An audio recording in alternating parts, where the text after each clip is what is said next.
Puisque nous sommes tous Congolais, nous n'avons qu'une seule nation, la République démocratique du Congo, notre patrie. Nous avons le devoir de l'aimer et l'obligation de la faire développer à travers notre sens patriotique et nos belles actions. Chers patriotes, il est temps. Rejoignez-nous dans la campagne citoyenne et éducative de sensibilisation sur le changement de mentalité.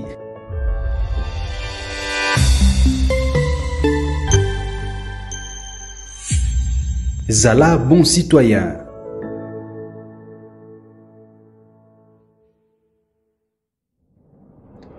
Du nouveau à Kinshasa, PKM Invest Shop, distributeur des produits électroniques grand public et du prêt-à-porter. Retrouvez les meilleures offres et promos des smartphones, laptops, accessoires et du prêt-à-porter à des prix inédits. Nos adresses: commune d'Engaliema, avenue Colonel Mongiba, numéro 3, quartier Bassoko, référence rond-point magasin Kintambo, à côté de la station Total. Limité 7e rue résidentielle, place commerciale, voire l'immeuble à l'Italia. Pour tout contact, appelez au 0425 016 33 65. PKM, c'est la qualité. PKM, c'est la différence. PKM, c'est la satisfaction.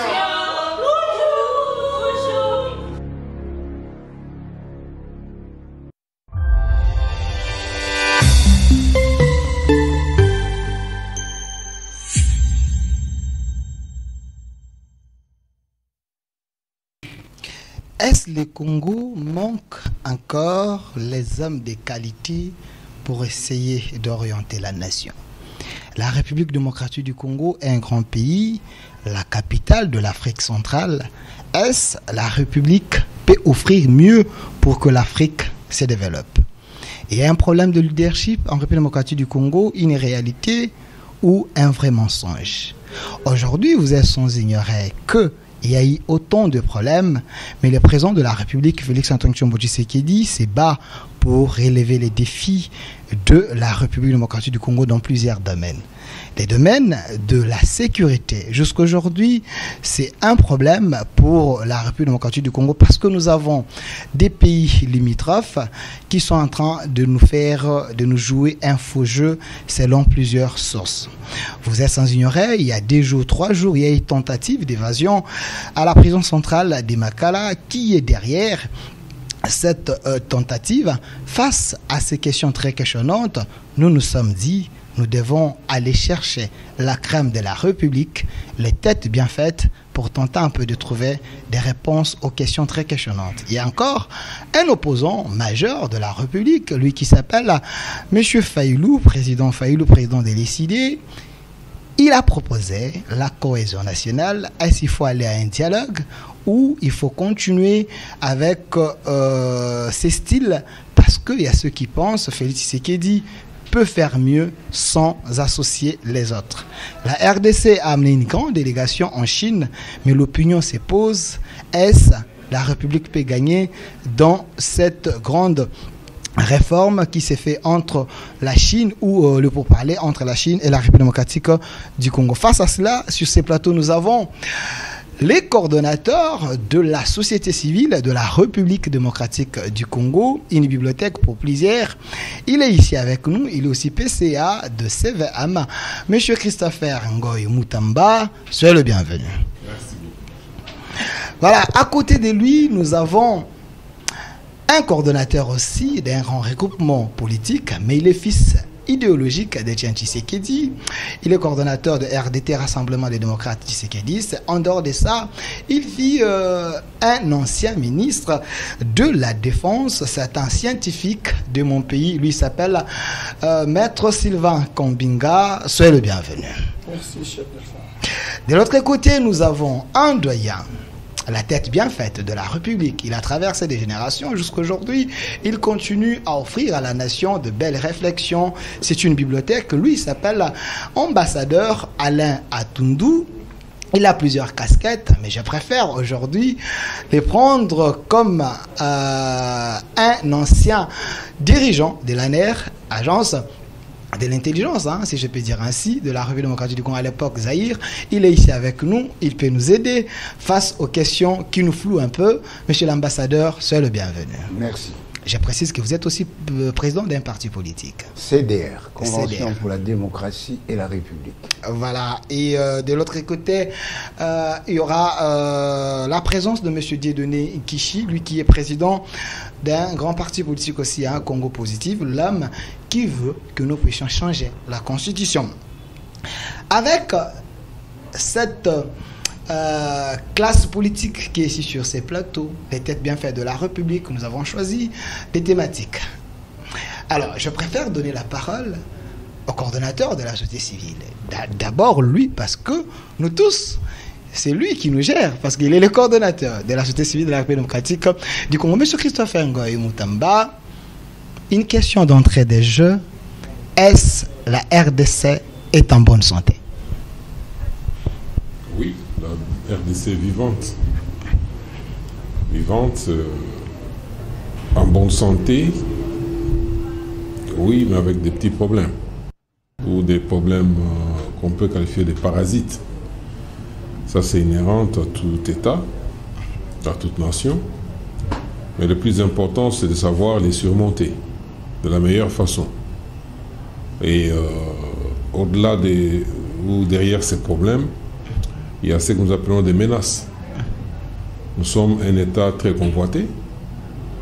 Autour de nous, vous venez de le dire, il y a des États qui convoitent ce que nous avons ici, nos minéraux, et nous devons considérer, prendre en compte tout cela. Donc, c'est un pays qui est en bonne santé, parce qu'on ne peut pas convoiter un moribond. Ceux qui nous convoitent savent que nous regorgeons des ressources incommensurables. C'est ainsi qu'ils viennent nous déranger, parce qu'ils veulent accéder à ces ressources-là par tous les moyens. Et cela dénote d'une bonne santé, parce qu'ils ne pouvaient pas nous convoiter si nous n'étions pas en bonne santé. Et nous avons des problèmes, c'est-à-dire, nous sommes là, c'est comme un corps humain qui est en bonne santé, mais qui a des parasites. Et ces parasites font que, à un certain moment, le corps soit un peu fatigué, que le corps ne soit pas prompt à répondre. Hein, ça, c'est normal, c'est normal. Voilà, ça c'est normal. Monsieur l'ambassadeur Aléa Toundou, comme panafricaniste, est-ce la RDC joue réellement son rôle de la capitale de l'Afrique centrale?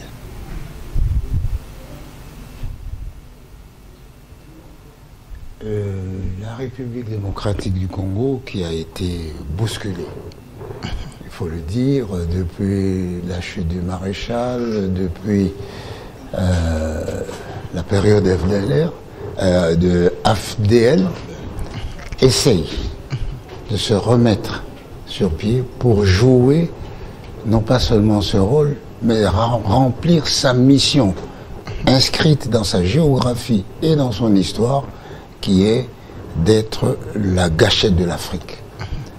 La RDC doit être la locomotive. Et je me souviens, quand nous étions... il y avait plusieurs rébellions. Eh bien, le président Sassou était parti en visite officielle en Ouganda. Et dans leur discussion, il a dit au président ougandais, mais nous ne pouvons pas commercer normalement si le Congo a tous ces problèmes. Parce que c'est un passage obligé. Donc nous avons un rôle, nous avons une vocation, nous avons une mission, mais surtout une grande responsabilité. C'est cette responsabilité qui nous oblige aujourd'hui de faire amende honorable, c'est-à-dire d'être unis derrière les institutions, de libérer notre territoire, de montrer la voie aux autres pays africains et de maintenir le cap. Alors, M. Sylvain Moutumbu, ancien ministre de la Défense, coordonnateur de RDT, Rassemblement des démocrates tshisekidistes, vous êtes fils idéologique de Tshisekedi, comme panafricaniste aussi, mais il y a quand même des voix qui s'élèvent, que la République démocratique du Congo, ça fait plus de 64 ans, nous sommes indépendants, mais il y a manque de leadership. Est-ce vrai en RDC? Ces problèmes écriants, c'est ces problèmes qui nous empêchent de s'affirmer comme la capitale de l'Afrique, le pays qui peut donner l'espoir au développement de l'Afrique. Merci pour la question. Vous savez, le problème de l'Afrique, il faut l'étudier selon 4 ou 3 étapes. Si nous devons prendre l'étape d'avant, la décolonisation, que nous pouvons appeler l'étape de la colonisation, les Africains avaient une tendance de s'affirmer d'abord comme Africains et comme des nations.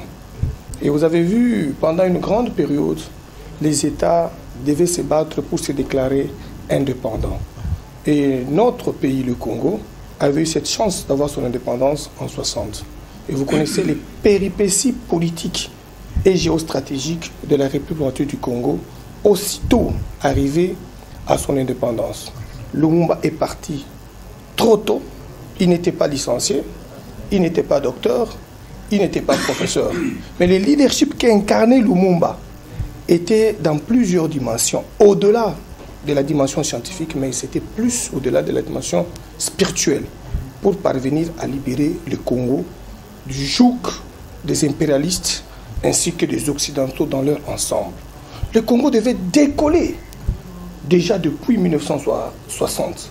Mais comme il ne voulait pas qu'on fasse décoller le Congo, qui est la gâchette de l'Afrique, selon Frantz Fanon, comme le disait mon aîné Atundu, que le développement du Congo en 60 devait faciliter le développement de l'Afrique. Comme ils ne veulent pas le développement de l'Afrique, il fallait déjà créer les zizanies en opposant les Congolais entre eux-mêmes. Ils les ont opposés, croyant qu'il n'y aura pas encore une renaissance en leadership politique, scientifique et spirituel. Il y a eu des étapes. Mobutu a pu faire ce qu'il pouvait faire pour maintenir d'abord l'unité nationale et rassurer la lutte contre la balkanisation, qui est un chemin ou un schéma de colonisateurs ou des impérialistes. On ne peut pas dire que tout ce que Mobutu avait fait était sombre. Mobutu a pu garder l'unité nationale et l'intégrité territoriale de notre pays pendant plusieurs années. Et que donc, après son départ, il y a eu d'autres qui sont venus avec un langage panafricain, un langage de la responsabilité économique, de la responsabilité politique et de la responsabilité scientifique, par Mosé Kabila, qui est venu dire au peuple congolais: on ne veut pas de vous parce que vous avez des richesses. Et c'est quelles richesses voudront qu'il y ait des présidents si faibles qui doivent diriger l'Afrique, le Congo, ou alors l'Afrique dans son aspect des États, afin d'empêcher un leadership qui peut faire décoller et les États et l'Afrique. Malheureusement pour eux, le Congo monte encore en puissance. Un Félix Tshisekedi est venu, il est en train de se battre avec le même discours qu'avait Lumumba, avec le même discours qu'avait Laurent Désiré Kabila, le même discours qu'avait Kassavubu et tant d'autres. Mais aujourd'hui, nous sommes sur la croisée des chemins. Soit on réussit en les mettant hors d'état de nuire et en empêchant la balkanisation, et en réveillant le géant qui gît par terre aujourd'hui, l'Afrique, et qui ne peut se relever que par le Congo. C'est pourquoi vous verrez, quand un président malien ou sénégalais prend la parole, ils font tous référence à Félix Tshisekedi et à l'Afrique, pour que nous puissions nous mettre debout, afin que les États qui ont pris conscience, comme Félix Antoine Tshisekedi, que le Congo ne pourra jamais aller de l'avant sans reconnaître le leadership des autres. Reconnaître ce que Moussa a fait pour la réveil de l'Afrique, de la conscience de tous les Congolais, et se dire: moi Félix, je viendrai, je ferai ma part.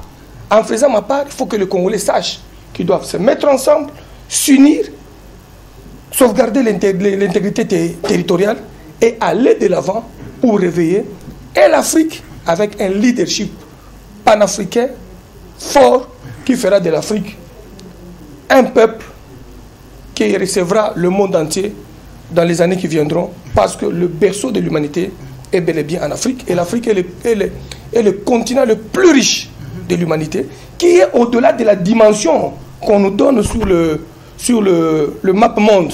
L'Afrique peut contenir l'Asie et les États-Unis d'Amérique. Ah, merci. Alors, Monsieur Christopher, c'est vrai, la thématique est tellement intéressante. Nous allons parler de la sécurité de la République démocratique du Congo. Récemment, vous avez vu tentative d'évasion, mais j'aimerais que nous puissions d'abord essayer un peu de faire un saut dans l'histoire, parce que avant de parler de la réalité aujourd'hui, il y a quand même la source. Est-ce la source de l'insécurité de la République démocratique du Congo, surtout dans son parti est de la République? C'est parce que l'Occident nous impose de présidents. Il semble que nous avons des présidents pantins, des présidents qui agissent par procuration, le président africain, pour ne pas parler seulement du Congo. Est-ce vrai? C'est le cas? Bon, écoutez, moi je pense que le Congo, pris en tant que réservoir de ressources minérales, il ne peut qu'attirer les convoitises. L'Occident a une grande industrie et c'est pas un secret, ils ne peuvent s'approvisionner qu'en Afrique et plus précisément au Congo. Alors, cela étant, est en établissant des rapports normaux. Qui dit rapport normaux voudrait dire des contrats gagnant-gagnant, alors que eux, dans leur propension à vouloir tout prendre gratuitement, ils considèrent qu'il faudrait contrôler ces pays. Et lorsqu'on place un président à la tête d'un pays, on contrôle ce pays. Est-ce c'est vrai, l'Occident place le président africain? Parce que nous nous disons, nous sommes un continent indépendant avec des pays qui ont eu leur indépendance. C'est connu que l'Occident a eu à placer certains présidents à la tête des pays, ça c'est vrai. Mais il y a des présidents qui n'ont pas été placés à la tête de certains pays qui ont été éliminés. Et il y en a qui ont été placés par leur peuple et qui résistent, qui pensent qu'il faut servir ce peuple en tant que souverain primaire et qui ne sont pas en ordre de sainteté vis-à-vis de l'Occident.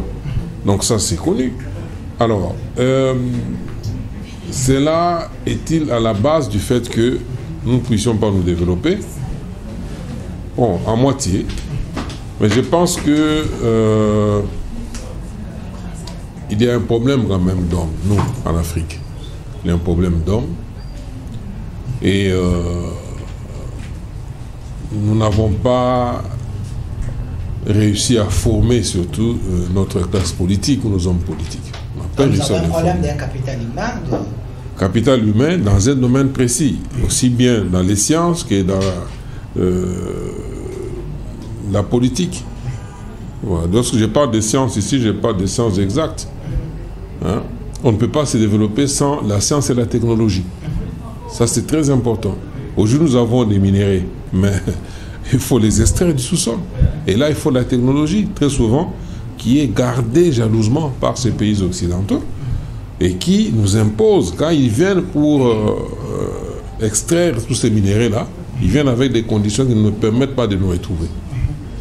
Ça, c'est de 1. Mais si nous avions des scientifiques de renom qui nous auraient élaboré ou qui nous auraient créé des conditions d'extraction de tous ces minéraux-là, je crois qu'on serait loin. Il y a ce problème-là. Et peut-être même, si on voit très loin, les programmes académiques qu'ils imposent à nos universités, notre système éducatif, font que nous ne puissions pas nous développer, nous ne puissions pas arriver à nous prendre en charge ou à jouir, à extraire ce que nous avons comme potentialité, à les exploiter correctement. Bon, ça c'est un fait. Il y a aussi, sur le plan politique, ces pays-là sont développés parce qu'ils sont politiquement développés d'abord. Politiquement développés. Au Congo, il y a des acteurs politiques qui viennent sans prérequis. Chacun vient en se disant peut-être ce qu'il a appris à l'université, là, c'est suffisant. pour venir faire la politique. Les non-initiés. Les non-initiés. Et vous trouverez que dans des grandes puissances comme les États-Unis, oui, les universitaires, les scientifiques, il y en a plein. Mais ils ne s'hasardent pas en politique. La politique, c'est une affaire d'initiés. Et dès l'instant que nous continuons à croire que n'importe qui peut, à partir du petit bagage qu'il a académique, donc il peut venir s'hasarder en politique, là nous sommes à côté. C'est ainsi que nous nous retrouvons avec un pays sans âme. Donc nos politiciens viennent, il n'y a pas une cohérence d'intelligence ni d'idéal. Et d'aucuns viennent en se disant la politique, ils viennent en politique pour se servir. Dès qu'il a l'opportunité, il ne la rate pas. Et ça, c'est un sérieux problème. C'est un sérieux problème. Monsieur Christopher Ngoy, président de la Société civile de la République démocratique du Congo, PCA-SAVAM. Alors, monsieur l'ambassadeur Aléa Toundou, vous êtes un ancien patron de l'ANER. La question directe, parce que nous voulons que la situation de l'insécurité cesse en Afrique, plus précisément en République démocratique du Congo, si nous avons de présidents imposés par l'Occident, l'ancien ministre de la Défense a dit, c'est parce que ces gens veulent prendre nos richesses, parce que l'Afrique est tellement riche. Qu'est-ce qu'il faut faire? Est-ce qu'il faut refaire la classe politique ou il faut compter seulement avec ces hommes qui sont à la base de l'infiltration, de l'insécurité dans nos frontières, dans notre pays et dans l'Afrique? Je voudrais répondre en étant dans la lignée de M. Christopher et du ministre. C'est vrai qu'il y a eu des chefs d'État placés chez nous. Depuis Kasavubu, on va dire Mobutu, Mouzé, peut-être pas Joseph, pas directement, mais enfin. Mais quel est notre problème? C'est que les chefs d'État placés se sont révélés chaque fois des mauvais élèves. D'où nos problèmes. Ces chefs d'État se sont révélés d'abord des nationalistes qui ne voulaient pas brader les richesses de leur pays. Ils voulaient faire jouer au Congo le rôle qui est le sien dans le concert des nations et dans la sous-région. Voilà la source de nos problèmes. Et malheureusement, autour de nous, nous avons nos voisins. Ils essaient chaque fois d'utiliser ou de passer par un de ces pays pour nous créer de problèmes. Souvenez-vous, le Rwanda, avant Kagame, c'était Kayibanda, les relations n'étaient pas faciles. Et l'Occident passait par Kayibanda pour nous créer des problèmes, pour des raisons. Hein. On a hébergé les Tutsis, enfin c'était des prétextes. Alors quand Mobutu est arrivé, ils se sont entendus avec Habyarimana, il y a eu une victime. C'est Habyarimana. Il est mort parce qu'il ne voulait pas trahir Mobutu, c'est-à-dire laisser son territoire comme passage pour déstabiliser le Congo. Donc, l'insécurité de notre pays est la conséquence de sa dimension et de ses 9 voisins. Ajoutez à cela les ambitions, parfois annexionnistes, parfois affairistes, de la communauté internationale. Alors, qu'est-ce que nous devons faire? Nous devons être prêts d'abord à assumer. Nous ne pouvons pas les chasser. Nous devons les contenir. Donc nous devons être prêts à assumer.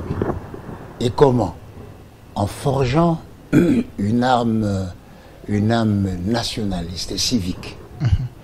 Il faut que le civisme, le patriotisme et son antivaleur, la trahison, entrent dans notre système scolaire.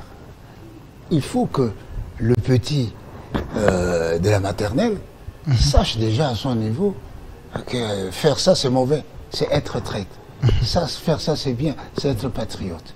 Alors nous allons former la citoyenneté, cette race que nous n'avons pas, le qu'a regretté M. Ngoï, c'est alors que nous allons former cette classe.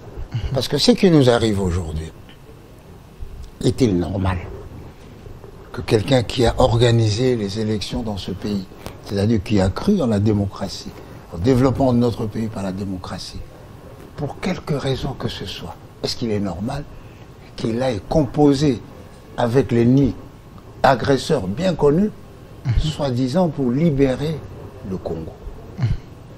Et il se trouve malheureusement aussi d'autres compatriotes qui trouvent que oui, il a raison, frustration, non. Il n'y a pas de composition, de compromis à faire avec la trahison. Merci. Il n'y a pas de compromis à faire avec des traîtres. Monsieur Dieudonné Kishi, j'avais annoncé votre présence au président d'un grand parti politique Congo Positive.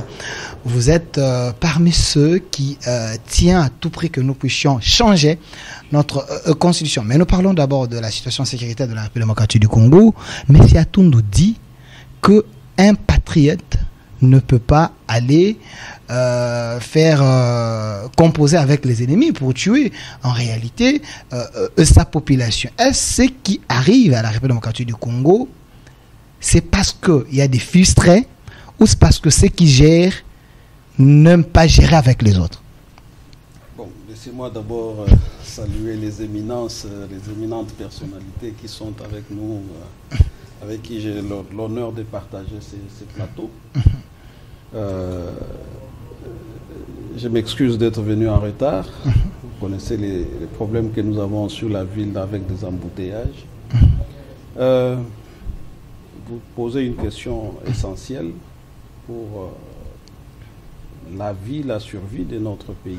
Il n'y a aucune raison qui peut justifier qu'un citoyen d'un pays se livre à des activités qui menacent la sécurité de ce qu'il considère comme son pays.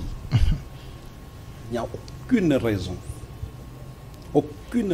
qui puisse faire que quelqu'un prenne des armes pour tuer ses compatriotes, pour quelque motif que ce soit.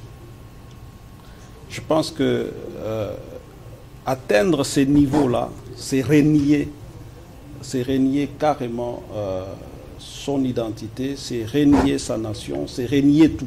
Vous êtes légaliste. Son peuple. Vous êtes légaliste, et l'article 64 de la Constitution donne la possibilité aux gens de se prendre en charge s'il y a des gens pour ne pas accepter des ordres manifestement illégaux. C'est ce que la Constitution dit. Et la Constitution n'autorise pas que quelqu'un prenne des armes contre son pays, contre son peuple. Parce que les seuls Congolais qui meurent, même par une balle perdue, dans son camp, c'est une perte énorme pour le pays. Et cela est condamnable. Donc, pour nous, nous pensons que la situation est là. Le pays est agressé. Le pays a autant de problèmes. Je crois aussi que, comme l'ont dit beaucoup de penseurs dans la théorie des organisations, les désordres créent l'ordre. Les chaos créent l'ordre. Nous sommes en situation de chaos par rapport à l'est de notre pays et peut-être par rapport à d'autres domaines de la vie nationale. Maintenant, l'intelligence, c'est de tirer l'ordre de ces désordres. C'est de tirer l'ordre de ces chaos ici pour refonder maintenant un État où ces genres d'aventures ne peuvent même pas, quelqu'un ne peut même pas y penser, ne peut même pas rêver. Vous savez, pourquoi nous disons qu'il faut refonder l'État avec une nouvelle constitution? C'est parce que la constitution ici, je suis heureux que son Excellence, Monsieur l'ambassadeur, ait brossé une petite partie de l'histoire, mais il a résumé tous les problèmes. Il vous a parlé de Kaibanda, il vous a parlé de Abiyarimana. C'est ça tous les problèmes. Et donc aujourd'hui, nous avons besoin de refonder l'État en nous donnant une nouvelle constitution qui tienne compte de toutes ces préoccupations qui n'ont plus jamais apparu dans notre vie constitutionnelle. Si bien que la constitution que nous avons aujourd'hui, telle qu'elle organise les pouvoirs, c'est une constitution, je veux dire, des politiciens, que le président Christopher Ngoy vient de décrier. N'importe qui vient en politique. Voilà que les n'importe qui viennent en politique vous apporte même une constitution. Oui. Et c'est une constitution qui protège même ceux qui ont le sang des Congolais. Quelqu'un a entrepris de prendre des armes, à tuer les Congolais comme des porcs, comme des mouches. Demain, il peut venir ici. Bonjour, Excellence, on commence à l'acclamer. Alors, quand vous avez une constitution qui organise tout ça, comment voulez-vous que ces phénomènes puissent s'arrêter? Je pense que le laxisme de notre État, de notre pays, c'est ce qui nous amène à ça. Nous devons à un moment donné devenir radicaux. Parce que nous sommes un État très conciliant. À la rigueur, très complaisant. Vous risquez d'énerver même la dénomination. Nous sommes un pays, la République démocratique du Congo. En devenant des radicaux, nous risquons de devenir un pays des dictateurs, en quelque sorte. Mais si cette dictature peut nous aider à vivre en paix et à être respectés, parce que ce qui se passe, ça montre que personne ne nous respecte. Donc, si ce qui se passe peut nous aider à nous faire respecter et à vivre sans être tués comme des porcs, comme même les porcs aujourd'hui, les animaux, il y a les droits des animaux qui commencent à monter. Aujourd'hui, on ne peut même plus tuer les animaux comme on tue les Congolais. Et donc, moi je pense que nous devrions vraiment ne pas trop pleurer sur cette situation. Merci. Alors, mais nous asseoir pour tirer des intelligences, pour tirer des leçons et fonder un nouvel État sur base du chaos présent. Merci. Sur base du chaos présent, nous avons la chance d'avoir un ancien ministre de la Défense ici, un Tshisekidiste, Maître Sylvain Mutombo Kombinga. Est-ce vrai, actuellement, la République démocratique du Congo, nous sommes dans une situation de chaos sur le plan sécuritaire? Vous savez que la sécurité, c'est une notion très large. Il faut savoir les dimensionner. Quand on parle d'une crise sécuritaire, il faut d'abord les dimensionner. La crise sécuritaire par rapport à l'histoire de notre pays, depuis 1994, avec le génocide rwandais, qui a créé déjà des fissures dans notre pays pour que 1997 soit l'entrée de l'AFTEL, qui déverse la crise qui était au Rwanda comme théâtre de combat et de tous les intérêts de l'extérieur ici chez nous au pays. En évoquant la mort du président Habyarimana, qui était d'ailleurs abattu par le pro-Kagame, pour qu'il puisse contrôler le Rwanda, bien entendu, les intérêts de l'Occident. Mais les Congos, à cette époque-là, n'avaient pas vu les choses comme nous les voyons aujourd'hui avec Félix-Antoine Tshisekedi Tshilombo. Quand les scientifiques les disaient qu'il y a un projet de balkanisation du pays, les gens pensaient que c'était de la blague. Quand les gens disaient qu'il y a un accord où le Kivu doit être cédé au Rwanda, ou alors faire encore un autre pays qui prendra le nom de l'empire Imatusi, les gens ont cru que c'était des aventures. Mais j'ai aimé quand l'ambassadeur Atundu évoque la problématique de Kaibanda et d'Arimana. Mais moi je peux aller plus loin, vers 1800, l'empire Benarwanda qui s'est battu pour la conquête de l'autre partie du Congo, qui ne les appartenait pas. Parce que le Congo, c'est une affaire des dieux. Et regardez, 450 ethnies qui ont accepté depuis la création de vivre ensemble dans cette dimension ici. Au-delà de l'arrivée de Blancs, les Congolais étaient déjà ensemble par la communion spirituelle. Le Bakongo avait un dieu, et ces dieux-là, ils les mettaient ensemble dans leur espace. Les Balouba avaient les dieux, ils se mettaient ensemble avec ces dieux-là. Les Bangala, même avec leurs dieux, qui les mettaient ensemble. De même pour les autres provinces, et de même pour les autres tribus. Et pourquoi pas un petit pays qui constitue 0,% du Congo, avec 2 tribus seulement, les Tutsis et les Hutus, se battent pour venir déranger 450 ethnies. Et nous sommes incapables aujourd'hui de les bouter dehors. Il y a un problème de naïveté collective. J'y arrive. Alors. Nous sommes incapables aussi de les bouter dehors parce qu'ils nous ont infiltrés avec un schéma. Et les schémas, ce n'est pas le leur. Ils ne sont que des capitas, des petits exécutants d'une certaine communauté internationale. Parce que quand nous voulons pénétrer la profondeur de cette question que vous appelez chaos, moi je n'appelle pas ça chaos, moi j'appelle la guerre de la partie orientale. Quand on parle de la guerre de la partie orientale, c'est ça la guerre de l'Est. En tant qu'expert en défense et sécurité, doctorant qui prépare une thèse sur la question de la sécurité de notre pays, je vous dirais que nous avons fait des propositions pour terminer cette histoire de l'Est. Cette histoire de l'Est ne peut pas terminer si une partie de notre plan stratégique n'est pas mise en exécution. J'ai aimé la réponse de l'ambassadeur sur la question du civisme et du patriotisme.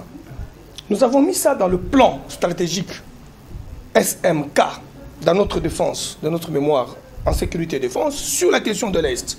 Nous avons dit qu'il faut qu'il y ait une collaboration politico-civilo-militaire. Et la collaboration politico-civilo-militaire venait d'être décrite par l'ambassadeur Atundu. Dans d'autres termes, on ne peut pas y arriver sans préparer les jeunes qui ont 6 ans aujourd'hui à récupérer et à mettre hors d'état de nuire les Rwandais qui nous font la guerre à l'Est ainsi que leurs supplétifs. Pour que la Corée du Nord, dans son ensemble, à l'époque, je parle de la Corée avec Il Kim-jong, pour que les Chinois, les Anglais, les Américains, qui avaient pris les Coréens en captivité pendant plusieurs années, pour les faire sauter, il fallait mettre une méthode, il fallait mettre une pratique, il fallait enseigner à l'école, il fallait préparer les syndicats, il fallait préparer les serviteurs de Dieu, ainsi que l'Église, à une notion de patriotisme, à une notion de collaboration politico-civilo-militaire. C'est cette collaboration-là qui fera que quand un étranger entre dans ce territoire ou dans notre territoire, même un petit de 6 ans a le code. Et les Coréens, avec Il Kim-jong, avaient donné ce qu'on appelle le code lié à la méthode Juche. Ces gens ici sont nos adversaires, sont nos ennemis. Ils veulent nous piller, ils veulent faire disparaître notre race et notre nation. Il faut se mettre debout. Des générations qui viendront doivent l'apprendre et le savoir. Aujourd'hui, qui peut jouer avec la Corée du Nord? Qui? Et nous le savons petitement bien, que nous sommes capables. Il y a des intelligences dans ce pays. Mouzé a tenté de le faire en inculquant aux gens la notion de tchembe-tchembe avec ce qu'on appelle le comité du pouvoir populaire. C'est un système chinois qui est lié au communisme démocratique. Mais nous, on n'a pas fait ça. Je regrette la mort de M. Kabila. J'en pleure. J'ai de larmes aux yeux. J'ai dit on l'avait mal compris, mais aussi ses collaborateurs avaient mal agi en fermant les autres partis politiques dans les valises. Si Mouzé avait laissé les Tchembe-Tchembe évoluer comme son parti politique et en laissant l'UDPS et les autres partis politiques évoluer parce qu'il avait déjà trouvé la démocratisation et la libération des partis politiques et syndicales, on serait plus loin. On l'a tué parce que les Tchembe-Tchembe de M. Kabila devaient ouvrir l'œil à tous les Congolais de stopper le Rwandais. J'étais à l'université à l'époque, je voulais aller faire l'armée à 97 sur campus à Lubumbashi. Je devais aller faire l'armée pour aller accompagner Mouzé. Mais comme j'étais déjà tshisekidiste UDPSien, quand j'apprendrai que Mouzé a fermé les partis politiques à Tiamou la valise, ça m'avait très mal fait. J'ai dit bon, nous sommes battus pour rien. Il vient, ça sera encore la dictature. Alors que ce que Mouzé avait évoqué sur les comités de pouvoir populaire, c'était l'unique schéma pour terminer cette problématique. Pourquoi je l'ai dit ça? Laissez-moi terminer, c'est très capital. Vous ne pouvez pas terminer une guerre sans préparer la population à une résistance. Et la population doit comprendre que la résistance, pour détruire les intérêts de la nation, on entre par 2 systèmes. Le système éducatif ainsi que le système de sécurité. Quand on détruit les 2, c'est fini. Venez maintenant revoir notre système éducatif. C'est au rabais. Le système de sécurité, poreuse. 9 frontières. Si vous prenez les 9 frontières, je ne viens pas parler de sécurité, de la sécurité d'État ou bien du secret défense ici. Je parle de ce que tout le monde connaît. Je ne peux pas parler de ce que je connais en réserve stratégique de l'État, en tant qu'ancien ministre, qui a posé les actes, qui a commandé, qui a donné des ordres, du général, du chef d'état-major jusqu'au caporal. Je l'ai dit en connaissance de cause, ayant visité les dépôts des armements, ayant été sur le terrain, ayant fait du voyage à l'est de la République. Je vous dis, si nous ne parvenons pas maintenant à faire ce que l'ambassadeur Atoundou venait de dire, le civisme, l'information, changer notre système éducatif à partir de première maternelle. Félix Tshisekedi passera après 3 ans qui nous restent.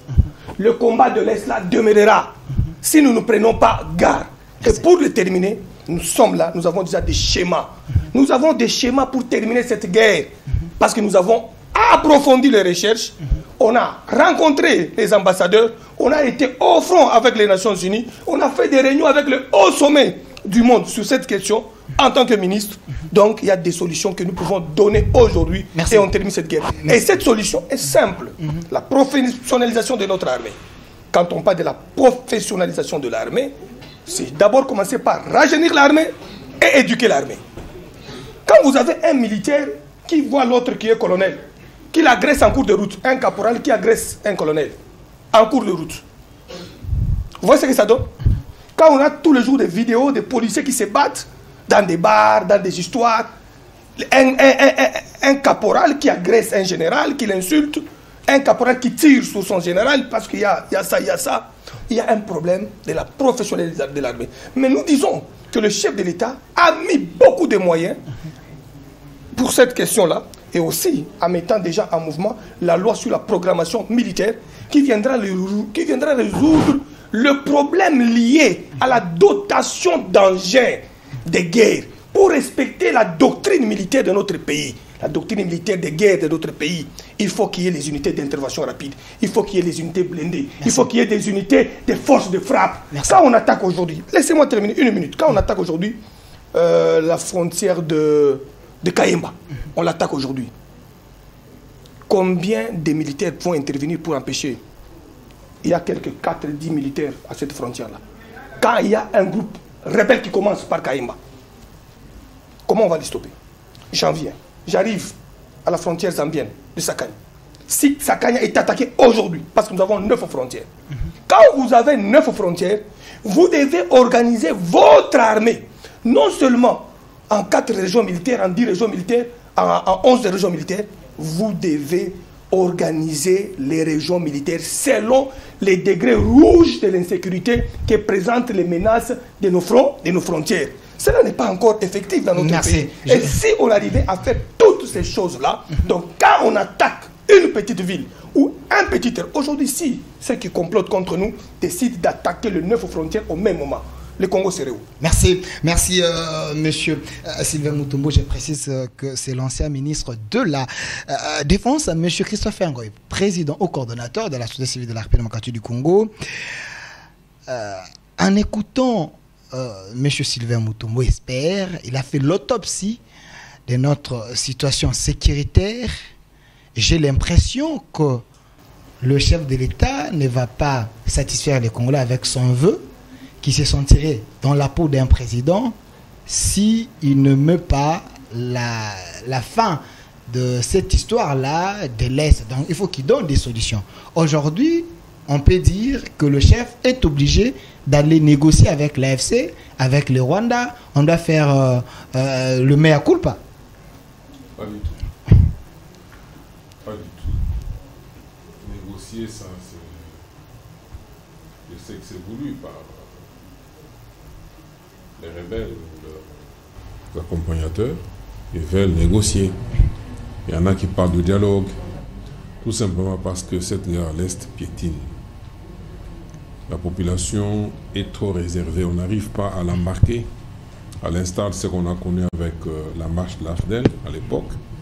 La population a adhéré et elle a accompagné le mouvement. C'est ainsi que les unités de pointe ont pu continuer jusqu'à arriver à Kinshasa, pendant que la population assurait leurs arrières. Mais cela n'est pas le cas aujourd'hui. Parce que M. Nanga, s'il faut parler de lui, n'a pas une armée. Il s'est fait accompagner par l'armée rwandaise. C'est elle qui est en pointe. Et partout où il arrive, malheureusement, beaucoup de Congolais ne comprennent pas Swahili. Partout où il arrive, il est accueilli par la population qui lui dit: vous nous emmenez encore ces gens. À l'Est, on ne digère pas, on ne tolère pas la présence des Rwandais, ça c'est connu. Et c'est une donne importante pour la guerre. Vous ne pouvez pas gagner la guerre sans être accompagné par la population. Deuxièmement, oui, le ministre l'a dit, monsieur l'ambassadeur l'a aussi souligné, le civisme. Aujourd'hui, nous avons les Wazalendo. Ce sont des patriotes, aguerris dans l'art de la guerre, asymétrique. Et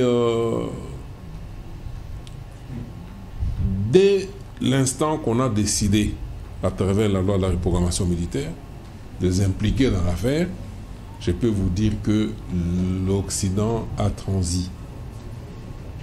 Le Rwanda a tremblé. Pourquoi? Parce que, avec l'implication de Wazalendo, Mouzé, bien sûr, avait eu la meilleure idée de créer les forces d'autodéfense populaires.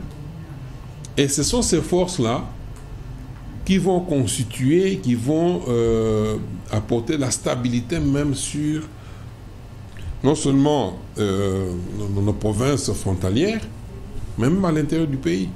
Pourquoi? Parce que c'est des sentinelles, c'est des gens qui veillent en permanence. Et une armée qui se veut moderne a toujours ces genres de supplétifs qui sont sur le terrain et qui veillent au grain jour et nuit. Et chaque fois qu'il y a une menace qui se précise, oui, à ce moment-là, il y a des unités bien formées à mener des offensives. Et ces unités, en temps normal, sont gardées dans des casernes, avec tous les moyens possibles. Et même leurs familles sont là, donc ils ont tout. Les enfants étudient, et tout ça, ils n'ont pas de soucis à se faire. Et ils ont tout le temps pour travailler sur des stratégies à appliquer en cas d'attaque, par exemple dans telle province. Et ils doivent être aguerris, rodés à des manœuvres militaires dans toutes nos provinces frontalières, et même à l'intérieur du pays. La sécurité ou la guerre, c'est un tout, et c'est complexe. C'est tout est complexe. Aujourd'hui, nous voyons ce qui se passe à l'Est. Moi, je peux vous dire qu'à l'Est, le Rwanda n'a aucune chance. Parce que chaque fois qu'il avance, il laisse le vide derrière lui. Et sachant que la population n'est pas avec, et ça risque de se transformer en piège. On peut les piéger à tout moment. Avec les Wazalendo, il ne faut pas commettre l'erreur de moderniser le système de combat des Wazalendo. C'est-à-dire leur doter des véhicules, de ceci. Là, on va aller dans une guerre classique et nous risquons de perdre cet avantage-là. L'avantage que nous avons aujourd'hui, c'est que la population est avec nous. Nous avons les jeunes patriotes rodés dans la guérilla qui sont avec nous. Il faut tout simplement les organiser et leur doter des armes. Et le fait qu'ils appartiennent à ces contrées-là, ils sont prêts à les défendre au prix de sacrifices suprêmes. C'est un avantage que les Rwandais n'ont pas. C'est un avantage que, c'est pas le truc là de... L'AFC. Oui, oui, c'est un avantage qu'ils n'ont pas. Alors moi je peux vous dire que de ce côté-là, le président de la République a bien joué la carte. Mais il y a plus les adhérents dans l'AFC. Écoutez, les adhérents sont des inconscients. Des inconscients. Okay. Des inconscients parce que bientôt ils vont se rendre compte que l'AFC là ou le Rwanda n'a pas la possibilité de gagner la guerre et de diriger le Congo. J'ai l'impression que vous êtes un peu passé, vous êtes dans les théories, mais sur les plans de pragmatisme. Non, retirez ça. Moi je suis pragmatique. Je suis dans la pratique. Okay. Les Wazalendo existent à l'Est. Je me rappelle que dès l'accession du président Félix au pouvoir, nous avions organisé un atelier au centre Carter. Et parmi les résolutions, c'était faire la part des choses. Parce qu'on mettait toutes les forces dans un même sac, on dit que ce sont des forces négatives. Et plus, lorsqu'il s'agissait de sévir, on sévissait plus les patriotes de défense populaire. On les sévissait plus. Et ça fait que la guerre puisse s'éterniser. Mais dès l'instant qu'on a dit, voilà, il y a des forces positives et des forces négatives. Et les forces positives, on les intègre dans ce que nous appelons réserves. Et ça a tout changé. Merci. Et je peux vous garantir que les autres ne pourront pas évoluer jusqu'ici. Merci. Mais maintenant, il y a un aspect. Cette guerre, nous voyons seulement les actions militaires sur terrain. Mais non, il y a une dimension de sabotage des infrastructures économiques. Il ne se passe pas un mois sans qu'on apprenne qu'il y a eu un incendie Port d'Ilebo, incendie marché de la Liberté. Et tout dernièrement, avant-hier, c'est la prison centrale de Makala qui a été attaquée par des inciviques. Et ça, ce sont des signes de guerre. Nous sommes en pleine guerre et il y a une dimension que dont nous ne tenons pas compte, c'est les sabotages qui se font un peu partout à travers le pays. Merci. Essayez de répertorier le nombre d'incendies qu'il y a eu. Et chaque fois, on nous dit qu'il y a eu des enquêtes pour déterminer ce qui s'est passé. Et puis, ça se termine comme ça. Okay. Mais retenez que l'ennemi est parmi nous et il est en train d'opérer. Et si on ne prend pas en compte cette dimension, le fait que l'ennemi est déjà avec nous en train d'opérer, nous risquons de nous laisser avoir. Merci. Donc, il faudrait que les forces de sécurité, bien sûr, infiltrées. Bon. Et très souvent, j'ai toujours évoqué la création d'une unité, d'une armée, d'une structure qui a en charge simplement de faire la guerre. Et qui vont faire partie de cette unité, de cette structure-là. C'est des hommes aguerris et dont on est sûr qu'ils ne peuvent pas être infiltrés. Merci. Et dès qu'on met en place cette unité-là, la guerre allait se terminer. Parce qu'ils ont l'avantage du fait qu'on est infiltré. Chaque fois, ils ont l'information sur toute notre stratégie, tout ce que nous voulons entreprendre pour... Et ils nous surprennent, ils nous tentent des embuscades. C'est simplement cela qu'ils ont comme avantage. Merci M. Christopher Ngoy, président coordonnateur de la société civile de la République démocratique du Congo. Vous allez comprendre que chaque invité a tellement de choses et la matière. Ce n'est pas pour rien que nous avons fait ces castings des têtes bien faites de la République. Monsieur l'ambassadeur Aléa Toundou, l'actualité reste également la tentative de l'évasion de la prison centrale, ce qui s'est fait à l'Est, selon certains analystes avérés. Aujourd'hui, nous les vivons à 2 mètres de nos institutions. C'est ici à Makala.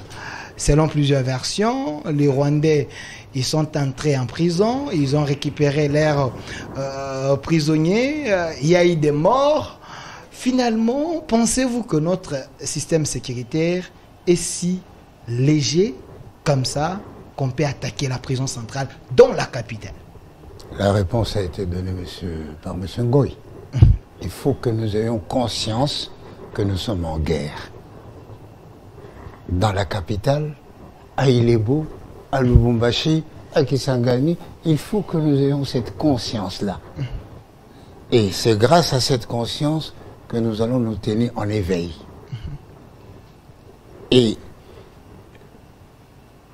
pour un peu terminer, conclure l'intervention de M. Ngoy, nos stratèges doivent étudier la défaite française à Dien Bien Phu, la défaite américaine au Vietnam, la défaite russe et américaine en Afghanistan, le rôle de population, comment organiser les gens. Mais c'est ça la base. Bon, enfin, en ce qui concerne les événements de Makala. Je viens de là, j'étais avec la Première ministre il y a 2 heures du temps. Elle a visité la prison centrale. Elle a fait le constat des dégâts. Bon, avant de prendre la parole, je voudrais d'abord vraiment m'incliner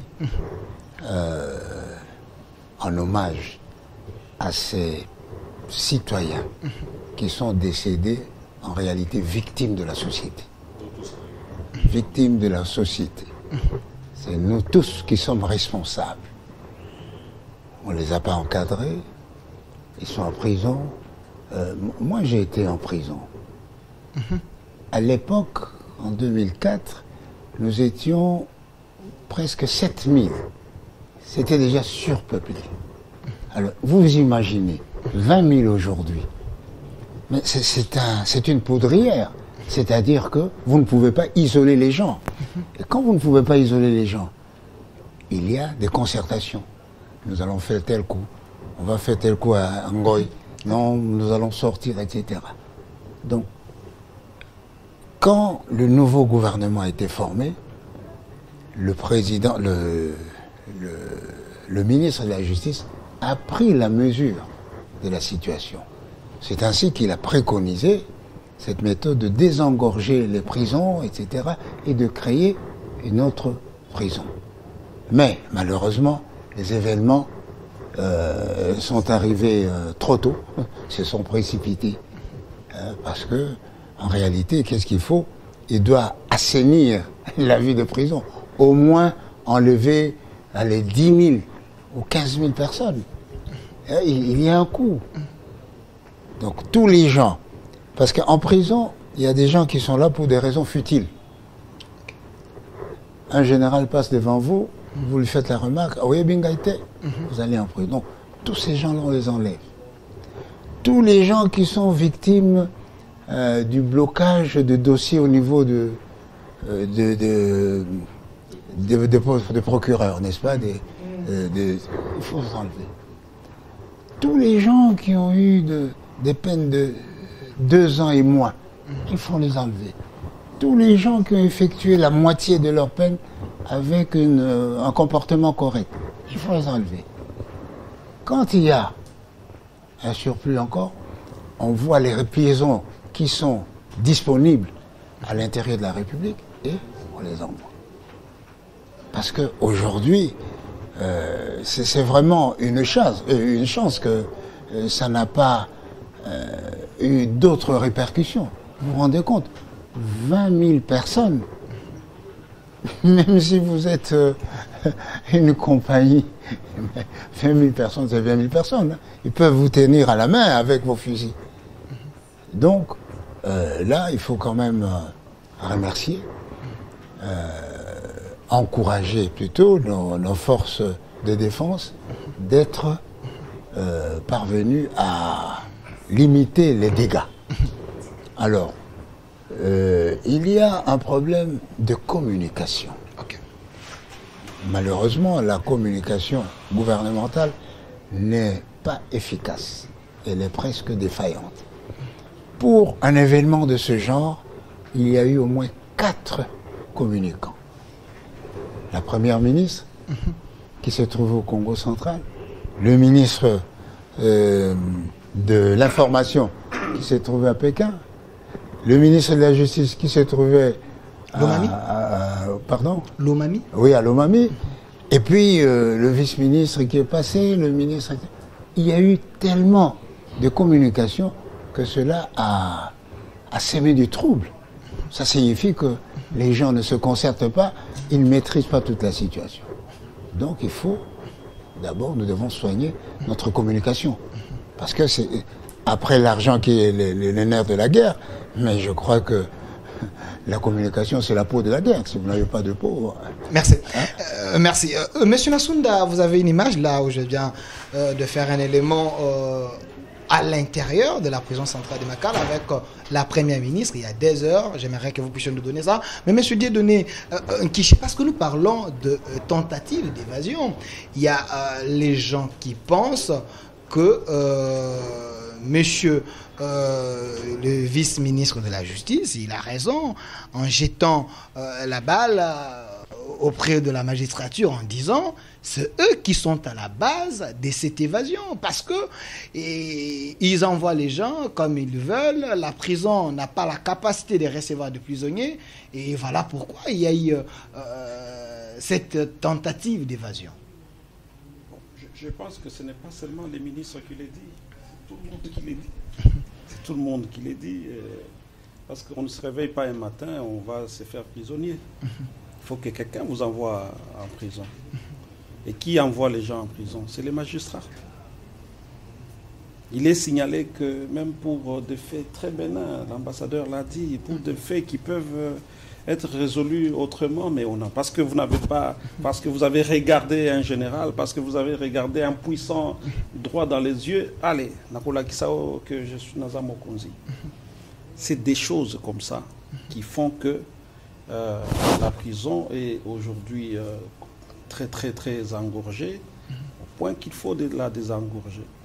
Et donc, il faut soutenir la politique de désengorgement, construire des prisons, construire, mais surtout travailler du côté de la magistrature pour qu'elle cesse d'être un problème quelque part pour le pays. Parce que, écoutez, aujourd'hui nous parlons de l'évasion, nous parlons du nombre qu'il y a, de la surpopulation des prisons partout dans le pays. Mais je l'ai dit tout à l'heure, en tout cas on ne se réveille pas un matin, on dit moi je vais me faire prisonnier. Il faut qu'on vous y envoie.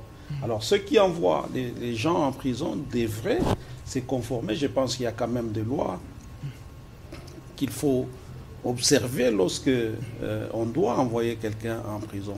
L'effet de prince, l'effet d'influence, les trafics d'influence pour envoyer les gens en prison ne devraient pas être des méthodes utilisées pour justement envoyer les gens en prison.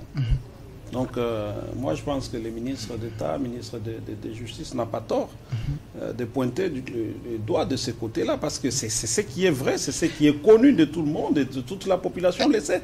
Il n'y a que peut-être nos magistrats qui ne le savent pas eux-mêmes. Mais eux aussi, ils doivent travailler. Est-ce qu'il faut laisser les gens qui commettent des infractions, parce que nous n'avons pas les infrastructures qualifiées pour mettre les gens qui énervent les lois de la République? Bon, c'est un danger, je pense. Il y a cette problématique d'adéquation entre la punition, si on peut ainsi s'exprimer, et les droits humains.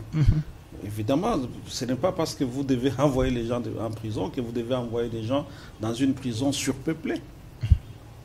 Est-ce qu'il n'y a pas autre chose? Il n'y a pas autre chose que les magistrats peuvent faire pour gérer la situation. Il n'y a pas autre chose.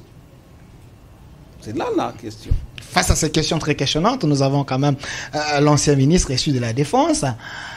Est-ce le problème? C'est l'État qui est incapable de construire de nouvelles prisons pour mettre les fauteurs des troubles, ou c'est le problème des magistrats qui envoient les gens qui ont commis des fautes en prison? Il y a une double responsabilité par rapport aux magistrats qui arrêtent des gens pour attendre qu'ils viennent payer les amendes en les faisant prisonniers, juste une pression mentale. Quand il va être là, il va se battre avec sa famille pour payer les amendes et quitter la prison, sans tenir compte de l'état de cette même prison. Quand vous entrez là-bas, vous trouverez que les hommes en cravate ne sont pas pratiquement en prison, ils sont chez eux à la maison, dont certains, la plupart qui commettent des infractions graves de sûreté d'État, qui ont même la chance d'avoir des appartements ici en ville. On dit qu'il est malade, c'est quand il commet l'infraction, c'est quand il est en prison là, il arrive la première fois ou le premier jour en prison, il voit l'état de la prison, il devient malade, c'est les reins, c'est quoi, il doit être évacué en Europe. Mais le voleur de téléphone là, que Alain Toundou et mon frère Dieudonné venaient de décrire tout à l'heure, des faits bénins. Ce sont ceux qui ont rempli cette prison. Bien entendu, il y a d'autres qui ont commis des infractions comme des criminels, des associations de malfaiteurs qu'on ne peut pas laisser à la disposition de la société. Les milieux incarcéraux sont des endroits de la rééducation. Vous devez être là. Mais nous avons un sérieux problème. Nous devons adapter nos prisons aux standards internationaux. Pourquoi je l'ai dit? Aujourd'hui, dans toutes les prisons à travers le monde, et même ici en Afrique, surtout en Afrique de l'Ouest, quand vous êtes prisonnier, vous n'avez jamais étudié, ou vous avez étudié, vous entrez en prison, vous cherchez une autre filière professionnelle. Le bois, la menuiserie, la fabrication de papier, l'agriculture, la culture de poissons, la culture de tomates. Là, en prison, vous avez un salaire. Et quand vous quittez la prison, vous terminez votre peine. Vous quittez la prison, vous continuez votre travail. Vous êtes dehors, vous venez en prison, vous travaillez, vous produisez. Comment avoir 22 000 personnes que vous ne savez pas nourrir?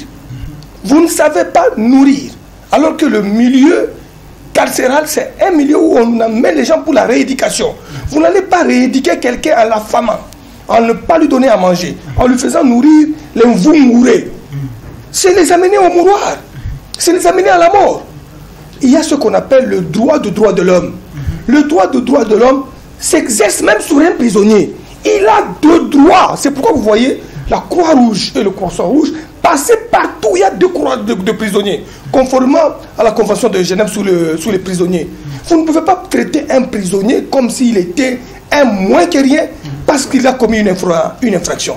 Au-delà d'une infraction, même devant la barre, quand quelqu'un a tué, même le magistrat n'a pas le droit de l'appeler criminel. Il ne peut l'appeler criminel que quand il y aura un jugement définitif. A fortiori, s'il est déclaré criminel et condamné à une peine avec un jugement définitif, vous l'amenez en prison. Amenez-les en prison, allez-y les traiter avec responsabilité et humanisme.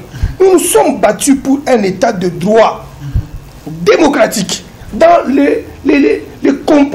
dans la composition d'un état de droit, il n'y a pas la maltraitance des prisonniers. Il n'y en a pas. Il n'y en a pas. Heureusement qu'il y a eu un jeune, un combattant de la liberté que j'ai connu, Constant Moutamba, que je jette toutes les éloges possibles, qu'il a fait mieux plus que les Tshisekedi dans le gouvernement. Je l'ai dit avec force. Quand moi j'étais au gouvernement, le premier ministre Ilunga Kamba savait qu'il y a un ministre fort, intelligent, courageux et capable de dire non. Et le président de la République le savait, parce que je n'ai pas fait de dégâts au gouvernement, j'avais le courage de prendre des initiatives. J'ai eu à récupérer des maisons volées par les généraux, les privés des militaires ou de l'armée. Je n'ai pas demandé l'autorisation chez le président de la République. J'ai arraché la maison vers Mango ici, qui était au nom de Jeannette Kabila. J'ai appelé le président, j'ai dit j'ai arraché cette maison, je l'ai retournée à l'armée. Parce que c'était mon devoir et mon courage. J'ai fait le tour du Congo ici pour retourner toutes les maisons des anciens combattants et de l'armée aussi, à l'armée. Allez-y voir Gambela. J'avais même fermé la route pour bien immortaliser notre mémorial des anciens combattants. J'ai quitté le gouvernement, on a ouvert la route. Gambela est devenu sale. Il faut des ministres courageux qui n'attendront pas le président de la République pour faire un petit acte dans tes compétences. Tu dois appeler, monsieur le président, Nassalanine. Tu n'as pas lu tes attributions en tant que ministre. Voilà un jeune qui surprend le monde. Si nous avions 15 Constant Moutamba, je l'ai dit avec fierté, que le jeune ministre d'État à la justice et garde sceaux a fait mieux que des premiers ministres que nous avons connus dans ce pays, qui ont quitté le gouvernement sans avoir posé ne fût-ce qu'un cas d'acte de courageux.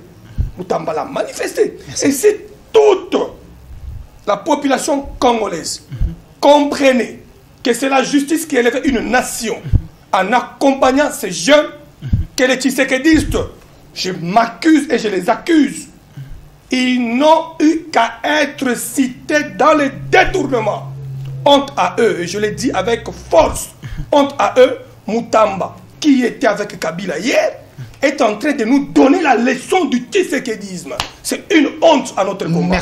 Merci, monsieur le ministre Sylvain Mutombo, le coordonnateur de la société civile de la République démocratique. Je vais revenir vers vous. C'est très sérieux. J'interpelle les gens.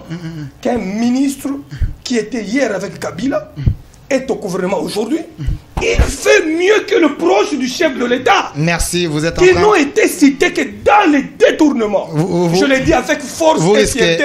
Parce que Moutamba est comme Sylvain Mouton. Vous risquez de faire si nous étions deux dans ce gouvernement, on aurait pu arrêter plusieurs déjà. Je sens votre colère patriotique. Alors, coordonnateur de la société civile de la République démocratique du Congo, M. Christopher Ngoy, en écoutant M. ambassadeur Atundu qui dit qu'il y a un problème de la communication. Il y a aussi autre chose. Votre population a été tuée, selon les opposants, par le régime Tshisekedi. Aujourd'hui, on nous parle de 129 morts, mais selon plusieurs sources, il y a plus de 500. Alors, est-ce le gouvernement est responsable ou il y a les chefs des corps, c'est eux qui sont des vrais responsables de ces massacres humains? Merci beaucoup, cher ami. Je commence par m'incliner devant la mémoire de ces prisonniers-là, qui étaient déjà en enfer, mais qui ont été... Ils étaient déjà en enfer. En enfer, ok. Oui. Il y a plusieurs degrés de responsabilité. Je crois que civilement, c'est le gouvernement.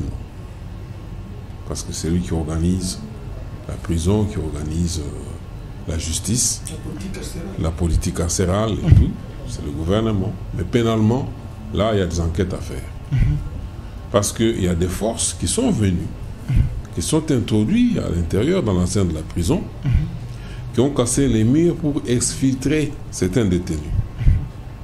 Et en partant, ils ont piégé les détenus. Comment ont-ils fait? Ils savent qu'une prison bondée, comme la prison de Makala actuellement, dès que les gens apprennent qu'il y a une ouverture quelque part par laquelle on peut s'échapper, mais il y a un embouteillage. Il y en a qui se lèvent d'un profond sommeil, paf, il se lève, il est même nu. Il court vite pour s'infiltrer là-bas. Et là, ils se sont agglutinés, piétinés les uns les autres. Tandis que ceux qui ont eu à sortir de ce trou-là, ils se sont retrouvés dans le champ qu'on appelle le couloir de la mort. Et les miradors, bien qu'il n'y avait pas la lumière, qui suivaient ce couloir-là, ont l'ordre de tirer après sommation. Après sommation, si vous ne vous arrêtez pas, ils tirent à bout portant. Et dans l'obscurité, comment peut-il viser les jambes ou les pieds et tout ça? Donc, ils ont tiré des rafales. Vous suivez? Alors, en tant que défenseur des droits humains, je crois que les gens entrent en prison, on leur prive juste la liberté. La prison vous prive la liberté, mais vous garantit tous les autres droits. Aux soins médicaux, à la nourriture, à tout. On vous prive juste la liberté. Et j'ai eu à faire des frais. Un jour, j'étais visiter quelqu'un au pavillon 7. Non, vous-même, vous étiez un ancien prisonnier, hein? Oui, là, c'est en tant que... Là, c'est vous étiez là. Même M. Atoul aussi, hein? Alors, j'ai omis de souligner autant l'ambassadeur, hein, sauf mon jeune frère... Nous avons des témoins ici. Il n'a pas encore été en prison, mais il n'a pas encore été. Oui. Alors qu'il est dans une position, il pouvait être facilement... embarqué pour la prison parce que tout simplement parce qu'il ne prend pas l'argent. Il est dans une position où il pouvait faire comme les autres, il peut aller en prison. Alors, j'étais bien sûr pensionnaire, j'étais prisonnier. Et un jour, je suis allé voir un autre prisonnier au pavillon 7. J'ai croisé comment on appelle ça, la gamelle avec le vungouré. Ils étaient en train de distribuer. J'ai vu ça, je me suis dit non. Je voudrais avoir une idée sur le goût et comment ça se présente. J'ai demandé qu'on me serve une quantité. Ils étaient surpris, mais ils ont cherché une assiette. Ils m'ont mis une quantité dans une assiette avec une cuillère. Il y en a qui m'ont proposé de mettre le sucre. Est-ce qu'on ne peut pas? J'ai dit non, je voudrais essayer tel que vous le consommez. Et j'ai mangé, mais ça provoque un problème. Le directeur, paix à son âme, le colonel Kabissa, dès qu'il a appris que j'ai goûté au vungouré, là, Christopher veut me chercher des problèmes. Comment lui a osé manger le vungouré? Donc c'est juste pour me faire des problèmes et tout ça. Et il a envoyé une expédition. On a arrêté ceux qui distribuaient là. On les a mis au mitard. Le mitard, c'est-à-dire le cachot à l'intérieur de la prison. On les a mis au mitard. Parce qu'ils vous ont donné le vungouré. Parce qu'ils m'ont donné le vungouré. Que les autres mangent. Et moi, parce que j'ai mangé le vungouré, j'ai lui cherché des problèmes. Et je suis allé le voir. Pourquoi vous en faites un problème? Il dit, mais Christophe, est-ce qu'à votre niveau ici, vous pouvez manger le vungouré? Il y a votre photo comme c'était. J'ai dit, mais je dois goûter, savoir quand même ce que ça fait dans la bouche et comment ça passe. Et il dit tout ça, vous voulez faire des rapports et tout ça. J'ai dit non, je ne vais pas vous faire un rapport. Il dit, si vous n'avez pas cette idée-là, bon, dites-moi ce que vous avez constaté. S'il a amélioré, nous allons améliorer. Je lui ai dit, les grains de maïs là, avec mes dents, je ne suis pas parvenu à écraser. J'ai dû fournir un effort. Et même les haricots, ce n'est pas bien cuit. Il n'y a pas la sauce. Et est-ce que même le bétail ne peut pas manger ça? Même le bétail ne peut pas manger ça. Il a dit, bon, je lui ai demandé, mais pourquoi on ne peut pas prendre tout ça, tremper dans l'eau toute une nuit? Par exemple, le maïs. La veille, on trempe dans l'eau. Le lendemain, c'est quand même un peu tendre. Quand on va préparer, après quelques minutes de cuisson, on peut servir. Pourquoi il n'y a pas la sauce? Parce que je vois, on vient livrer la nourriture pour les prisonniers. Il y a autant de bidons d'huile de palme, d'huile de choses et tout ça. Mais qu'est-ce qu'on fait de tout ça? Il dit merci pour le rapport. Mais retenez que si nous créons les conditions comparables au paradis, ici en prison, les gens n'auraient plus peur de la prison. Ils vont se dire, même si vous allez en prison, vous allez bien vivre et tout ça. J'ai dit, ah bon? Donc, il faut faire de la prison l'enfer. Et ça, c'est dangereux du point de vue des droits humains. Donc, c'est l'expérience vécue. C'est l'expérience vécue. Et j'ai eu des échanges très musclés avec lui. J'ai dit, ce n'est pas normal du point de vue des droits humains, vous ne privez aux gens que la liberté. Alors, pour revenir à ce qui s'est passé, moi, je crois que je parlais de la guerre. Nous sommes en pleine guerre et nous devons, l'ambassadeur l'a enchéri, je crois même mon jeune frère Nkishi l'a dit, on doit être conscient que nous sommes en pleine guerre. Une expédition, un commando qui arrive, qui exfiltre ceux qui devaient exfiltrer, et puis il casse le mur, il sait que ça va créer. C'est comme un voleur, j'ai vu ça, ça s'est passé dans le temps avec des voleurs au marché là. Ils volent, lorsqu'on crie au voleur, on veut le suivre, il prend quelques billets, le jette en l'air, les gens se ruent sur les billets, ça crée le désordre, et puis lui s'échappe. C'est ce qui s'est passé à la prison. Okay.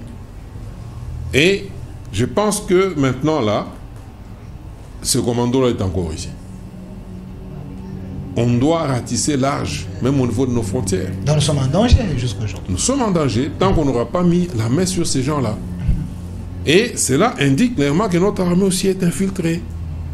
Et même nos services.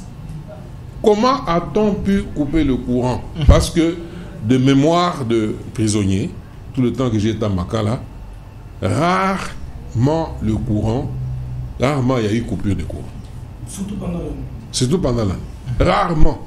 Pourquoi? Parce que c'est un élément de sécurité de taille. Comment les Miradors va-t-il surveiller s'il y a coupure de courant? Et puis ces prisonniers, on les renferme. Lorsque les visiteurs sont partis, les prisonniers rentrent dans les pavillons et les pavillons sont fermés de l'extérieur par les responsables de l'administration pénitentiaire. Tandis que ça, c'est un élément de détail encore. Ceux qui gèrent l'administration à l'intérieur de la prison, c'est des prisonniers eux-mêmes. Comment arrivent-ils à le faire? C'est là où on touche l'aspect rééducation. Il n'y a pas moyen de rééduquer tant que le principe qui fait que certains prisonniers respectent d'autres ou leur chef, c'est qu'ils appellent chef là, c'est quand vous êtes un grand criminel, on vous responsabilise. Et j'ai déjà assisté un jour à leur causerie morale. Vers 5 h du matin, ils se réunissent là-bas et le chef dit, voilà, moi vous devez m'obéir. Pourquoi? Parce que je ne suis pas voleur ou criminel en même temps que vous. Moi, je suis entré chez un général, j'ai des armées, j'ai fait ça, et les gens applaudissent. Ça, c'est la causerie morale. Vous n'avez volé que des petits téléphones et tout ça. Quand moi, je tourne, vous devez obéir. Et voilà le principe. Et je me demande, et on entend une chanson pour lui. On entend une chanson pour lui, les gens dansent et tout ça. Lui est là. Le grand criminel. Merci. Alors... Merci, M. Christopher. Le temps vraiment nous fait défaut. Monsieur l'ambassadeur Allé Atundou, non, c'est vous et lui. Alors, monsieur l'ambassadeur, vous êtes un ancien chef de l'année. il y a des gens qui se posent des questions très questionnantes. À qui revienne cette responsabilité? Est-ce au ministère de l'Intérieur? Est-ce à la DEMIAP? Est-ce à l'ANER? Ou à la complicité du directeur de la prison centrale? Est-ce cette tentative a été préméditée face aux éléments pyréments de la sécurité? Bon, par souci de vérité, il faut reconnaître que le 20 000 prisonniers ne sont pas le produit de cette année. Ok. C'est depuis 1960. Rappelez-vous, Mobutu se targuait en disant « Depuis que je suis là, je n'ai construit aucune prison. » Et il avait raison.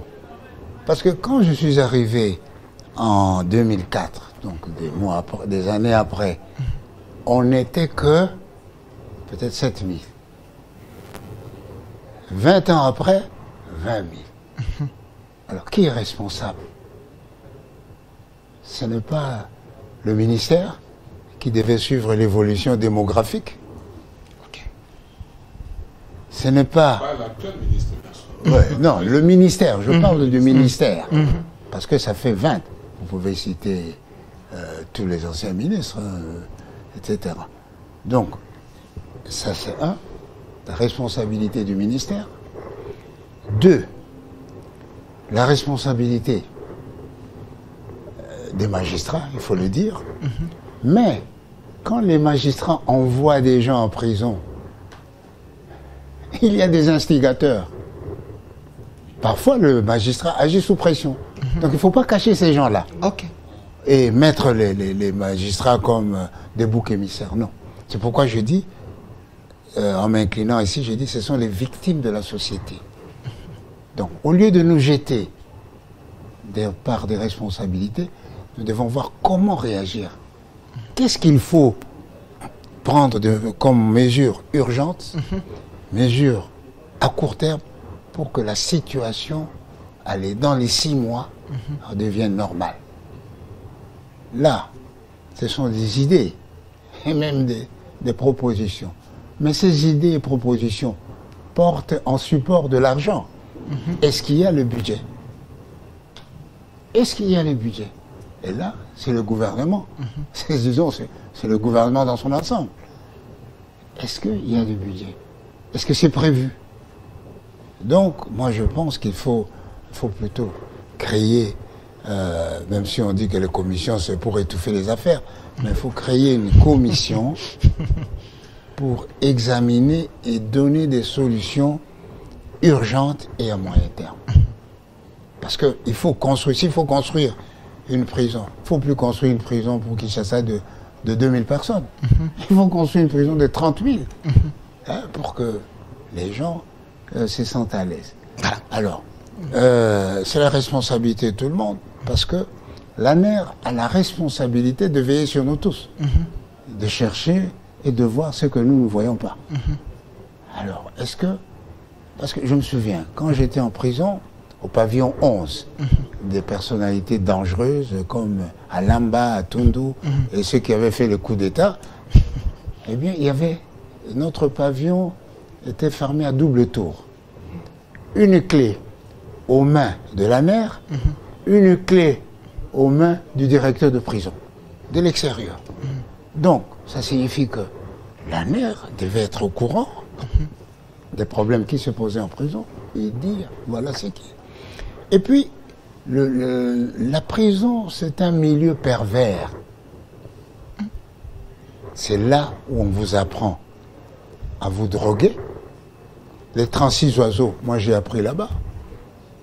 C'est là où on vous apprend comment être chocolé ou quoi, je ne sais pas. On dit non, il faut faire ceci. C'est là où il y a des frappeurs. C'est là où. Donc, et la dimension de la rééducation est minimale. Parce que, effectivement, à la prison, il y a des cours de peinture. Malheureusement, moi, je voulais le faire. Et le jour où je suis allé, c'est le jour où on m'a libéré. Donc, mais il faut prendre ça au sérieux.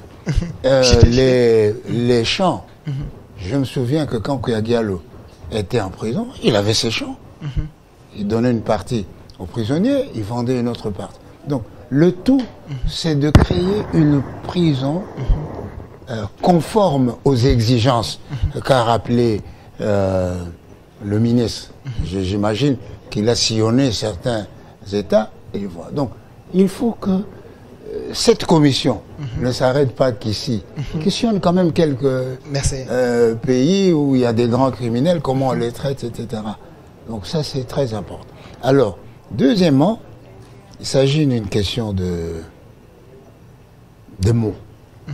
Je ne suis pas d'accord de parler de massacre en fonction de ce qui est arrivé. Parce qu'un massacre, c'est une volonté délibérée d'exécuter, de tuer. Non. Or, ici, on a Mais les opposants les disent. Non, ils n'ont pas raison. Alors ici, il s'agit d'une hécatombe qui est survenue à la suite du mouvement de masse, de déferlement, et des gens probablement qui voulaient faire fi aux sommations, et les autres, en position de devoir, ils l'ont exécuté. Merci. Ils ont fait malheureusement. Merci monsieur. Merci monsieur l'ambassadeur. Tout me fait signer à la fin. Je vais donner les mots de la fin à chaque invité, mais je prends un autre sujet. Mais monsieur, des données qui s'il y a encore les arriérés à payer plutôt, vous pouvez les faire par rapport au premier sujet concernant la situation de la prison. Il y a quand même les voix qui s'élèvent en disant il faut que les têtes tombent. Il faut viser les responsables des corps. Parce que les gens qui sont décédés, on ne va plus les voir. Il faut quand même qu'il y ait les décisions de la justice. En dehors de ça, la dernière question, c'est sur la proposition de le président Fayulu qui parle de la cohésion nationale parce que nous devons sauver la République. Il pense qu'il faut que nous puissions nous mettre ensemble, faire un dialogue. Vous, pensez-vous que cette proposition pouvait quand même décanter la crise ?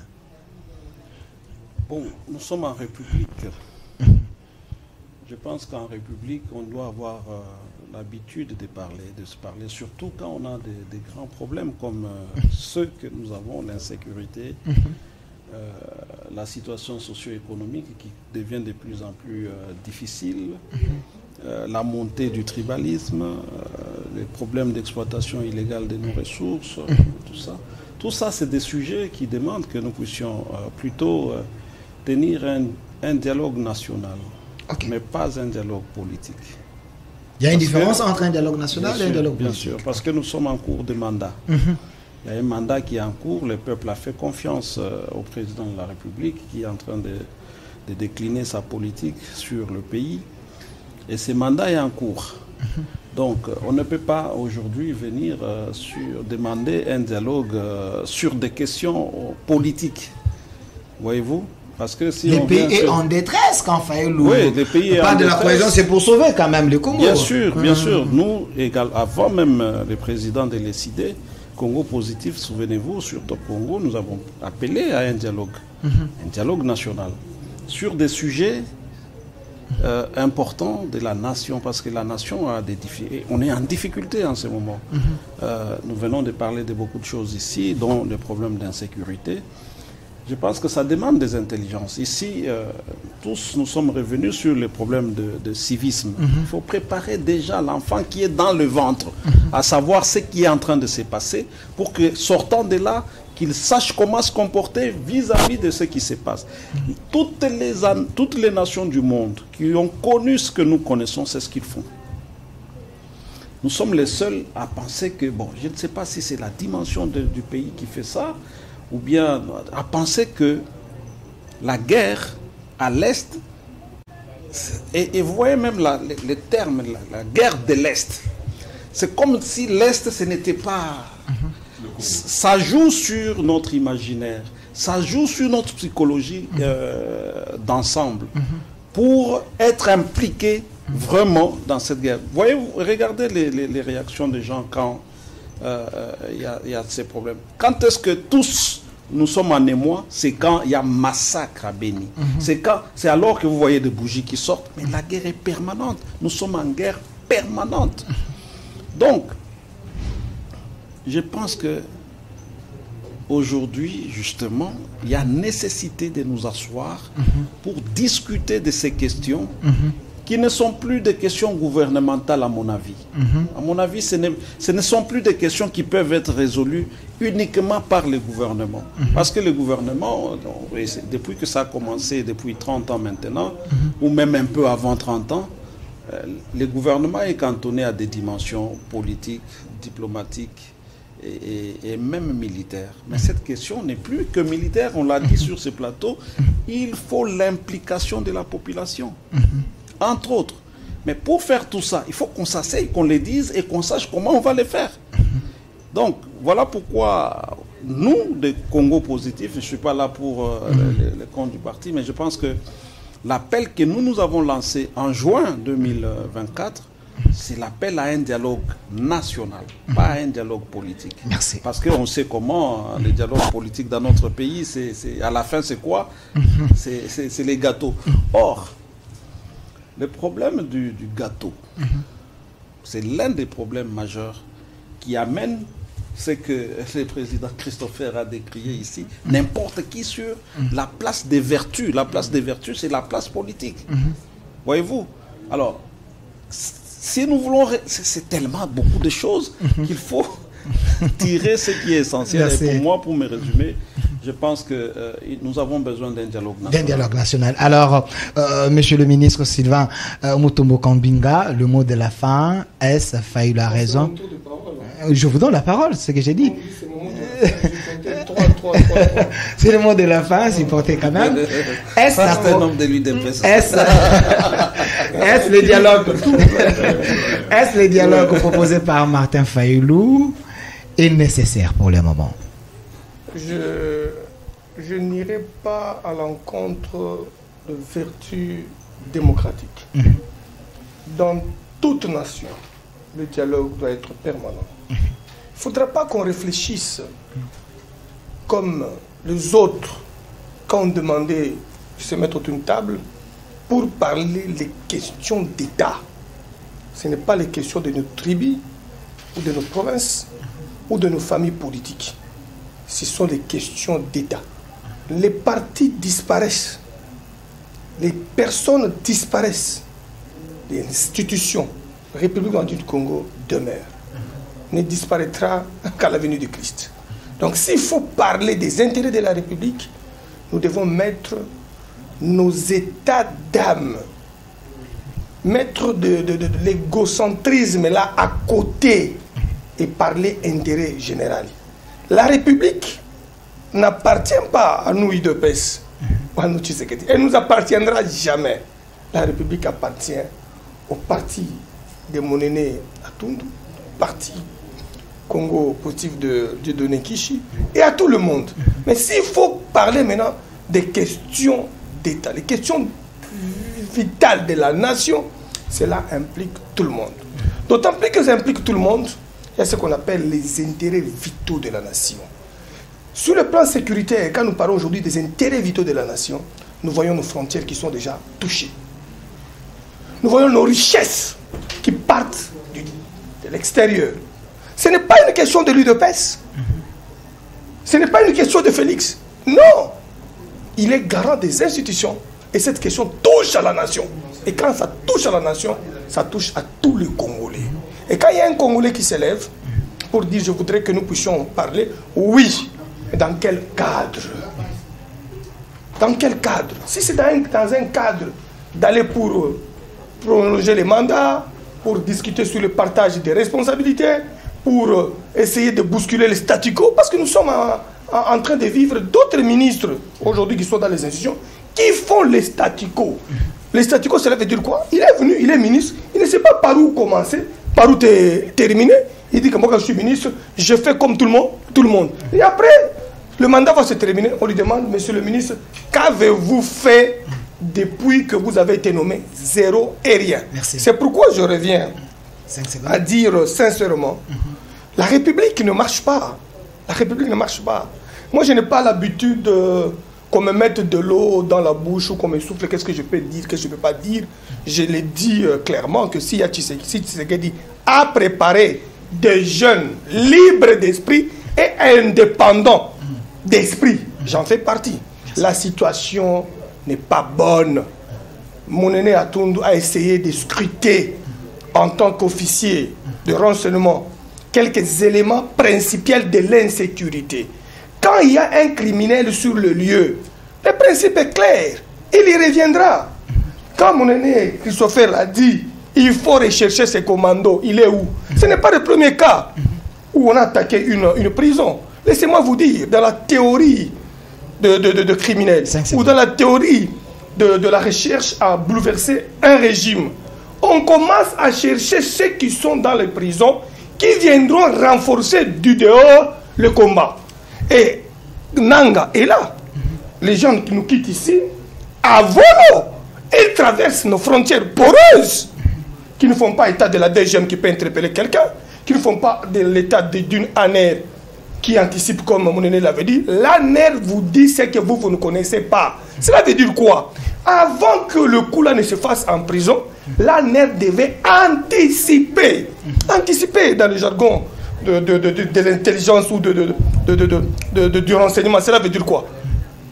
Quand on connaît, on découpe l'information et on parvient à mettre les garde-fous. Si on avait mis les garde-fous, on allait commencer d'abord à arrêter ceux qui étaient dans le coup, ceux qui ont ouvert les doubles clés, les portes de pavillon là. Tout le monde devait déjà arrêter. Merci. Parce que les prisonniers sont gardés dans les pavillons. Merci. Il y a double clé. On les enferme là-bas. Mais comment est-ce que tous pouvaient d'abord quitter les pavillons et s'arranger sur le couloir de la mort? Trouver même un mur, sortir et aller couper les courants pendant plusieurs minutes sans que les services... Attendez, je termine. Il y a la DEMIAP qui est là. Qui est là à la prison. Il y a la DEMIAP. Il y a les services spéciaux. Il y a l'ANER. Il y a la garde républicaine. Il y a le PEM. Il y a la police nationale. Il y a la 14e région qui est là. Et c'est l'endroit le plus sécurisé. Si cet endroit le plus sécurisé est insécurisé, après avoir vécu la tentative de coup d'État de l'autre fois, là où les gens sont arrivés, jusque dans la capitale, ils tuent pendant la nuit, ils se dirigent chez Kamere, ils se dirigent au palais de la nation. Ce sont des mauvais signes dans le renseignement. Merci. Je l'ai dit parce que je venais de la sécurité. Nous avions l'habitude de faire des bulletins. Quand vous voyez quelque chose de mauvais, vous faites un bulletin directement au commandant suprême pour dire que monsieur le président, ça. On avait des fonds secrets de recherche pour avoir des renseignements à temps réel pour communiquer. Mais ce qui se passe maintenant, chercher à faire sortir des criminels. Quand ces criminels-là sortent du dedans, ils partent en dehors. Déjà, les passeports sont préparés, ils partent dehors. Demain, vous les verrez faire une déclaration avec Nanga. Ils renforcent leur groupe. Merci, et nous, qu'est-ce que nous devons faire? Nous devons renforcer notre système de sécurité. Renforcer le renseignement. Mettre les gens compétents, les gens loyaux. Parce que dans la sécurité, il n'y a qu'une seule chose, la loyauté. Merci, monsieur le ministre Sylvain Mutombo. Excusez-moi, je vais vous donner 45 secondes.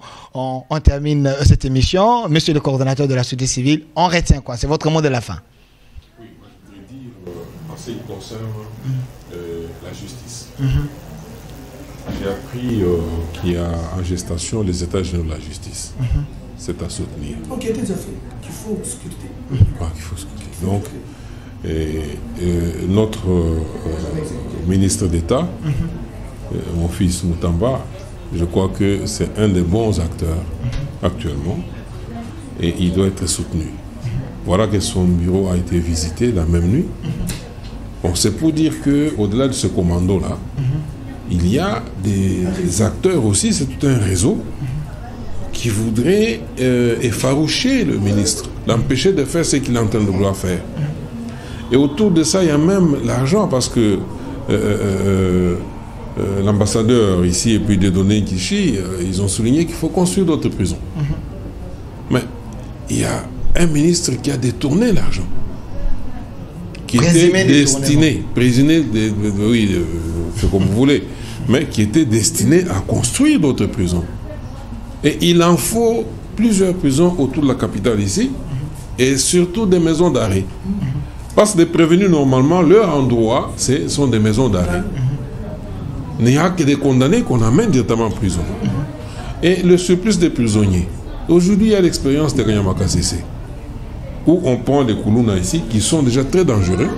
On les amène à Kanyama, on voit comment ils sont transformés, ils deviennent utiles à la République. Merci. Pourquoi ne pas faire en sorte que on désengorge ces prisons-là, en prenant tous ces gens-là et on les amène à Kanyama CC, ils apprennent quand même un métier. Merci. Et puis pourquoi ne pas multiplier cette expérience de Kanyama CC à plusieurs endroits. Merci. Maintenant, pour revenir à la sécurité. 5 secondes, on est vraiment à la fin.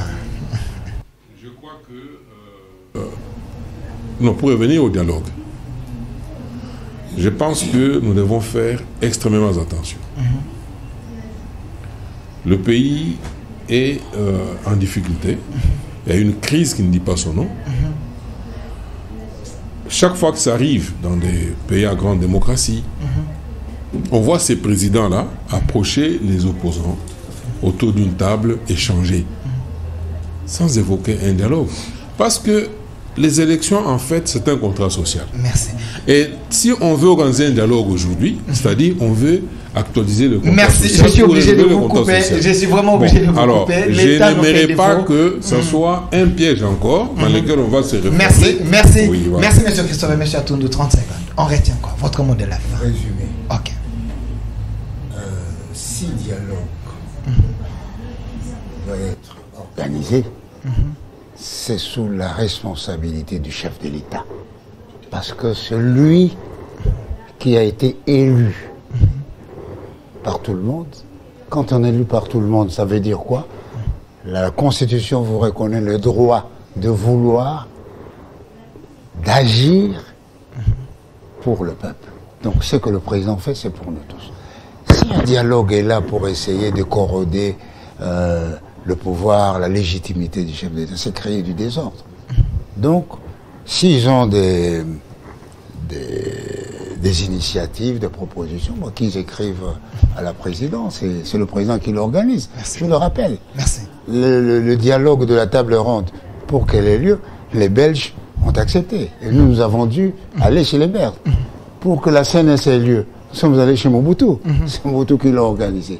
Pour qu'il y ait la Sainte-Cité, c'est Kabila qui l'a voulu, etc. Donc, respectons nos dispositions constitutionnelles et je crois qu'il y a des... Merci, merci monsieur l'ambassadeur Alain Atundu, près des 2 heures, mais on n'a pas fini parce que j'ai des bibliothèques ici sur ces plateaux, des têtes bien faites de l'Arbule. Merci monsieur l'ambassadeur Alain Atundu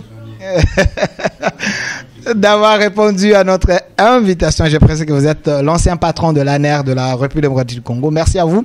Et de l'autre côté, M. Christophe Ngoy, qui est le coordonnateur de la société, coordonnateur national de la société civile de la République démocratique du Congo. Merci d'avoir répondu à notre invitation également. L'ancien ministre de la Défense, Maître Sylvain Mutombo Kambinga, qui est coordonnateur de RDT, Rassemblement des démocrates Tshisekedi. Et merci d'avoir répondu à notre invitation également. À M. Dieudonné Nkishi, président d'un parti politique Congo Positif, l'homme qui tient au changement de la Constitution, qui estime que ce que nous avons, c'est des paperasses. Rien ne s'adapte aux réalités de la République démocratique du Congo. Merci également d'avoir répondu à notre invitation. Merci à la grande équipe qui m'a accompagné aujourd'hui côté YouTube. Monsieur Rachidi, cette émission est déjà en direct sur notre chaîne YouTube au Centre TV et Delcas Télévision. Derrière la caméra, Naomi Faïda et côté régie, Monsieur Jimmy Enoch et Monsieur Massounda, les réalisateurs assistés de cette émission. Une autre RDC est possible. Au revoir. Du nouveau à Kinshasa, PKM Invest Shop, distributeur des produits électroniques grand public et du prêt-à-porter. Retrouvez les meilleures offres et promos des smartphones, laptops, accessoires et du prêt-à-porter à des prix inédits. Nos adresses: commune d'Engaliema, avenue Colonel Mongiba, numéro 3, quartier Bassoko, référence rond-point magasin Kintambo, à côté de la station Total. Limité 7e rue résidentielle, place commerciale, voire l'immeuble à l'Italia. Pour tout contact, appelez au 085 016 33 65. PKM, c'est la qualité. PKM, c'est la différence. PKM, c'est la satisfaction.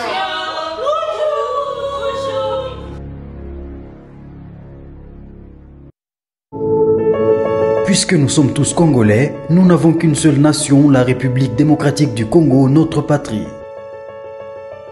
Nous avons le devoir de l'aimer et l'obligation de la faire développer à travers notre sens patriotique et nos belles actions. Chers patriotes, il est temps. Rejoignez-nous dans la campagne citoyenne et éducative de sensibilisation sur le changement de mentalité.